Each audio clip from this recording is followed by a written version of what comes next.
If someone with an average salary wanted Elon Musk's net worth, they would have to work for 8 million years. That's 30 times longer than human beings have existed. And in the time it's taken me to tell you this, Elon has made another $100,000.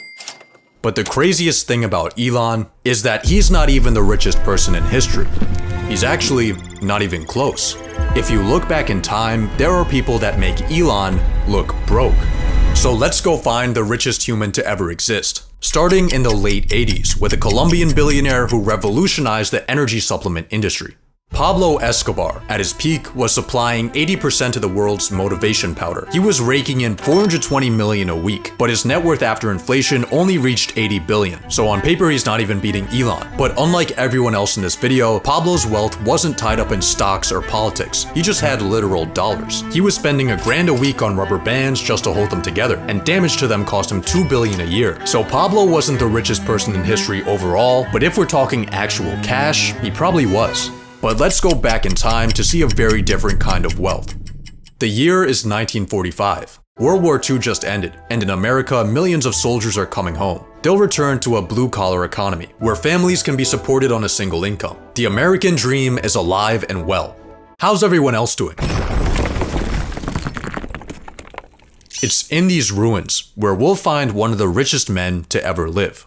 Joseph Stalin, the communist ruler of the Soviet Union, was uninterested in money. He had practically no personal possessions outside of his pipes, books, and plain military tunic. He did live much better than his citizens, having access to things like food, but he wasn't basking in luxury. His pay stubs show him making today's equivalent of $30K a month, but according to his son, he just let the checks pile up on his desk and he probably didn't even have a savings account. The reason Stalin is considered one of the richest men in history, despite technically having no money, is because he didn't need money. He already owned the entire state.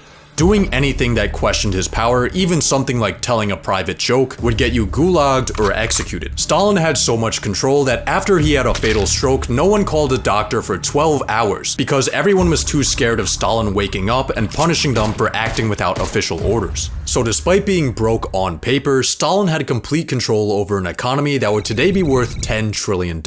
See, in order to find the richest person in history, we need to think bigger than just money. Every person in this video will represent a different time period and a different form of wealth, whether it be political power or cash or company equity. And in the end, only one will be determined as the richest person in history. So let's move on to our next contender.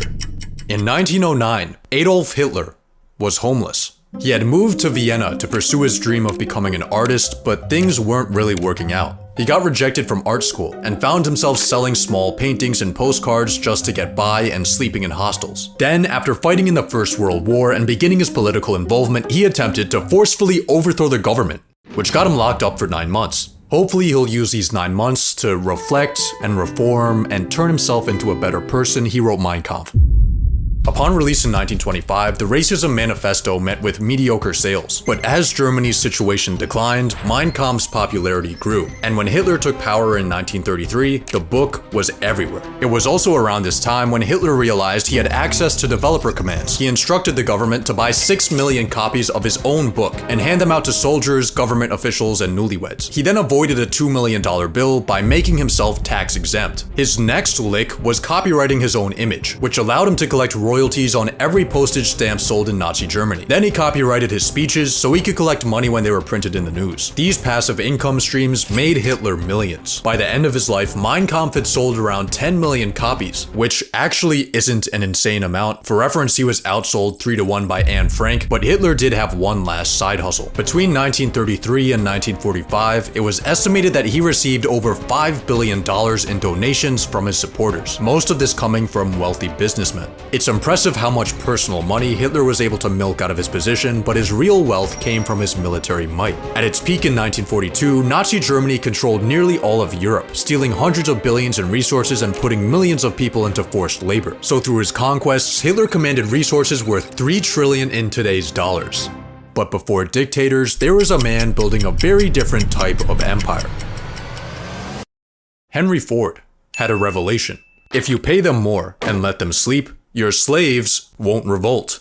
In 1914, Henry made the radical decision to double wages from $2.50 to $5 a day. He then cut the work week from 6 days to 5 days. After seeing the operations of meatpacking plants, Ford organized his workers in a line, an assembly line. What resulted was production time for the Ford Model T dropping from 12 hours to 90 minutes. Prices dropped from $850 to $290. And for 50 years, the Model T was the most sold car in history. But Ford's greatest invention wasn't the assembly line or the Model T. See, after Ford made automobiles accessible to the masses, people began moving outside of cities and driving back and forth to work. And after the success of Ford's mass production methods, they were widely copied by companies and countries. The suburbs, commuting, and the modern work schedule can all be traced back to Henry Ford, which is why many credit him as the inventor of the middle class. So despite his measly $200 billion personal net worth, Ford's massive influence might make him the richest person in history. But Henry's success was only possible thanks to the men who came before him.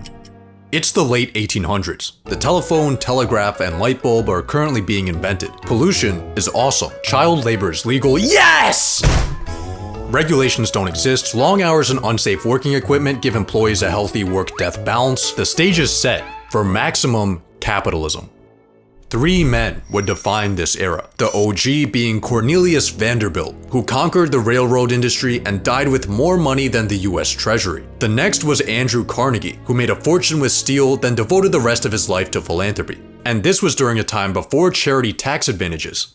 He actually meant that shit. But the richest of the 3 was John D. Rockefeller. In 1870, John founded Standard Oil. He quickly curb-stomped his competitors through innovation and screwing them over, and by the 1880s, he controlled 90% of America's oil refining. But his empire fell in 1911, when the US Supreme Court declared Standard Oil an illegal monopoly and ordered it to be broken up into 34 new companies. This judicial punishment destroyed Rockefeller's fortune, and he ended up dying in poverty.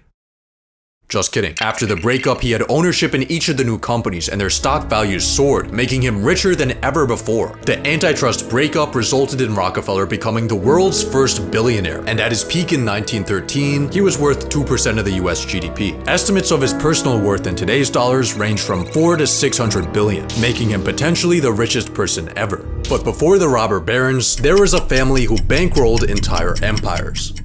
The year is 1744. The United States doesn't exist yet. The life expectancy is 30. Cities are full of shit. There's no electricity. In a small Jewish ghetto, Mayer Amschel Rothschild is born. He starts in business at a young age, working his way up from being a rare coin dealer to a successful banker. Then in the early 1800s, he launches a conquest. He sends his 5 sons to the 5 key financial centers of Europe. Every son does their part, and before the invention of the telephone, the Rothschilds have established the first international banking network. They finance wars and peacetime recovery, pay for massive projects like the Suez Canal, and give out loans that save countries' economies. But the Rothschilds have one serious problem. For centuries, Jews in Europe had been prohibited from owning land, blocked out of most industries, and at risk of property confiscation or exile. So in order to ensure their survival, the Rothschilds invested in stocks, bonds, and debts, rather than just tangible assets like gold or real estate that could have been taken or destroyed. Another method they used to ensure their wealth stayed within the family, the cousin technique. Through financial tactics and incest, the Rothschilds managed to mostly avoid persecution, but the extent of their wealth today is widely debated. Some estimates have claimed the Rothschilds have a current net worth of $500 trillion. But the only Rothschild you'll find today on the Forbes rich list is Jeff Rothschild. He's worth $3.2 billion. He works at Facebook, and he is not related to the Rothschilds. The Rothschilds no longer have much centralized family wealth, but at their peak, their total worth would have been the largest single fortune in history. On an individual level, the richest ever was Nathan Rothschild. According to estimates, his peak net worth today would be around $20 billion, but his power and connections would likely have been worth a lot more. To find our next contender for the richest person in history, let's go back to Europe in the 1500s. Christopher Columbus just got back from America. The church owns everything, and Jacob Fugger is born into a wealthy German family. After inheriting the family business, Jacob starts expanding it from merchant trading to banking, and soon he's handing out massive loans to finance everything from art projects to wars and elections. In 1519, he spent the modern equivalent of hundreds of millions of dollars to get Emperor Charles V elected. But when Charles was slow to pay back his debts, Jacob sent him an angry letter reminding him of his place. It is well known and clear as day that your Imperial Majesty could not have claimed the Roman crown without my help. History repeats itself. Church officials ended up getting in so much debt to Fugger that they started selling heaven passes, called indulgences. This led to a protest, which led to a religious revolution. Fugger had more influence than kings, but he was also a nice guy. He made the first ever social housing complex, and to this day, 150 people still live in these apartments at the cost of $1 a year, as well as 3 required daily prayers for the Fugger family. At his peak, Jacob owned 2% of Europe's GDP, which would be around 400 billion today. But the richest person in history may have been further back in time. In 1324, a man went on a pilgrimage across Africa. His name was Mansa Musa, and he was the king of the Mali Empire. Mali had a lot of salt and a lot of gold. A lot of gold. So much gold that on Musa's pilgrimage he covered himself, his 60,000 person entourage, and his hundreds of animals with thousands of pounds of gold. And then he handed out so much of that gold that it destabilized local economies. So he borrowed the gold back, which fixed the problem until he paid all the debts back at once and everything crashed again. After Musa's multi-billion-dollar road trip, he began showing up on maps decked out in gold, cementing his reputation in history as the original flexer. But estimating his net worth is borderline impossible, since all accounts of Musa's trek come from secondhand testimony. It's believed that Musa controlled about half of the world's gold supply, and the most common number I found for his total worth was 400 billion, but many numbers went much higher. So based on the amount of valuable resources under his control, Mansa Musa may be the richest person in history. But go back 100 years and there was a man with a very different kind of wealth. In the early 1200s, Genghis Khan controlled more land than any man in history. His Mongol Empire covered almost 20% of Earth's land area, making his estimated net worth today 130 trillion. But this is slightly misleading. Genghis never really had much wealth of his own, and this was actually vital to his influence. Rather than taking for himself, war loot was redistributed to soldiers and commanders to promote loyalty. Genghis wore the same clothes and ate the same food as his crew. He slept in tents and asked to be buried with no markings or signs. Genghis Khan didn't really have desire for personal wealth or possessions, but based on his control of land, he may have been the richest guy to ever live. But let's go even further back in time, to the year 1 AD. The people alive right now have no idea that they're living through a turning point in history. They actually don't even know what year it is. Romans think that it's year 754. Jews think it's 3761. The Chinese think it's year 9. And for the Greeks, it's 194. Every country is kind of doing their own thing. America's building early cities thanks to the Mayans. India is trading through the ocean and Silk Road. China just invented paper. And in Rome, Augustus Caesar is balling. A few years prior, he defeated Mark Antony and Cleopatra in battle and snatched up Egypt as his personal property. He now controls around 20% of Rome's economic output, and that includes the tax flows, the treasury, the gold and silver mines, and revenue from conquered lands. He also has a money method where he kills rich people from his own empire just to take their stuff. After Caesar passes in the year 14, he officially gets declared a god with an estimated modern-day net worth of $5 trillion. But let's go back another 900 years. Civilization is in its early stages. Most people live short, difficult lives. Money in the form of coins doesn't yet exist. King Solomon rules over the kingdom of Israel, collecting gold by the ton. His yearly tax revenue is 666 talents of gold. He basks in his riches with his 700 wives, and in today's money, he's worth over $2 trillion. But this is all according to accounts in the Bible, written hundreds of years after he would have lived. When we're this far back in time, details get murky. Written accounts are sparse and incredibly biased. The richest man from ancient times will never really know. So, who is the richest person in history? Looking at this graph, it seems like there's a lot of people who make Elon look broke. But these numbers don't tell the whole story. Hear me out. In 1913, John D. Rockefeller was worth 2% of US GDP. Today, Elon Musk is worth 1.4% of US GDP. So Rockefeller had a larger share of the economy, making his inflation-adjusted net worth higher than Elon's. But here's the catch. The US economy today is 22 times larger than it was in 1913. Rockefeller had a bigger slice of a much smaller pie.